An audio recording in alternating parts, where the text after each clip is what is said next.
Volvemos con más información.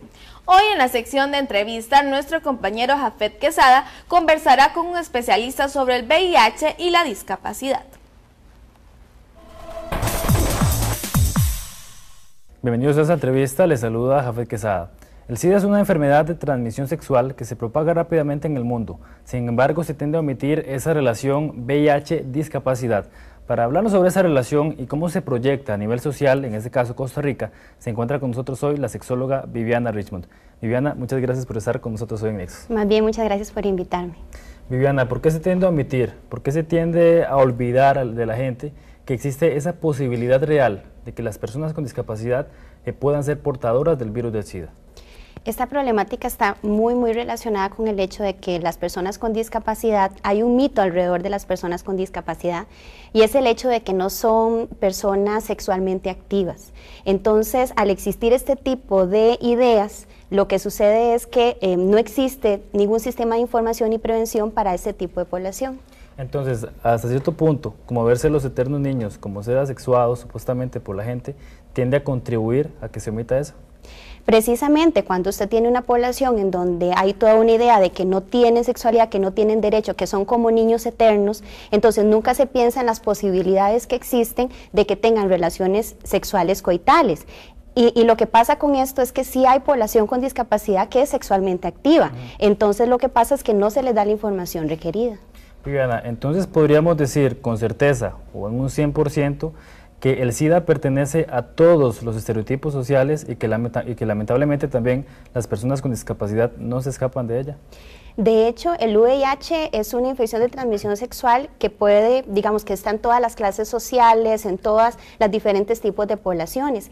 Incluso la ONU-SIDA dice que de las poblaciones más en alto riesgo, que son hombres que tienen sexo con hombres, mujeres, digamos en Costa Rica está la población de mujeres amas de casa, además personas con relaciones sexuales que no se protegen o personas que usan drogas inyectables. Dentro de este grupo de personas tenemos también personas con discapacidad. Entonces, por supuesto que también ellos están siendo vulnerables y no vulnerables tal vez como el resto de la población, sino doblemente vulnerables precisamente porque al considerarse que no tienen derecho a su sexualidad, entonces no se les da, digamos, la información, la educación, la prevención para poder atender ese tipo de situaciones. Ahora, ¿cómo podríamos analizar a las personas con una discapacidad física que tienen una vida sexual activa, sin embargo, tienen una vida sexual activa y que les cuesta un poco trasladarse a los centros hospitalarios para realizarse una prueba del VIH y que andan por ahí transmitiéndole el virus a otras personas?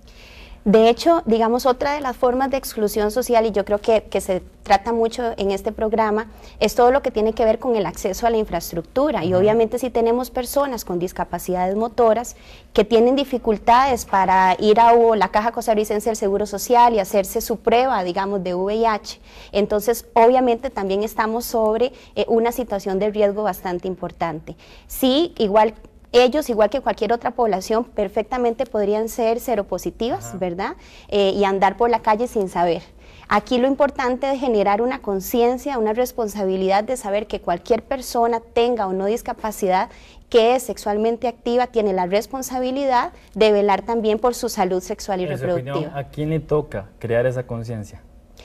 Bueno, yo creo que esto es una responsabilidad de todos y de todas, ¿verdad? Obviamente es una responsabilidad del Estado porque hay una serie de convenciones, legislaciones nacionales e internacionales que hablan de los derechos de las personas con discapacidad y no solo de los derechos de esta población, sino también de los derechos en el área de la sexualidad, de la reproducción, de las infecciones de transmisión sexual. El Estado tiene una responsabilidad importante, la sociedad civil, toda la gente que estamos metidas en esta cuestión de la lucha por los derechos de las personas con discapacidad y por supuesto la misma población con discapacidad, que es, y según la ley lo establece, los que tienen la voz para decir cómo, cuándo y dónde, de qué manera es para ellos más accesible, de qué manera para ellos se puede atender mejor sus necesidades. Ahora, tener una discapacidad ya de por sí hasta cierto punto se puede convertir en una situación de rechazo. ¿Cree usted que en el sistema social de salud de nuestro país existe ese rechazo, se puede atender bien a las personas con discapacidad con lo que es el braille, el ESCO, y que además puede existir una segunda discriminación al tener el SIDA?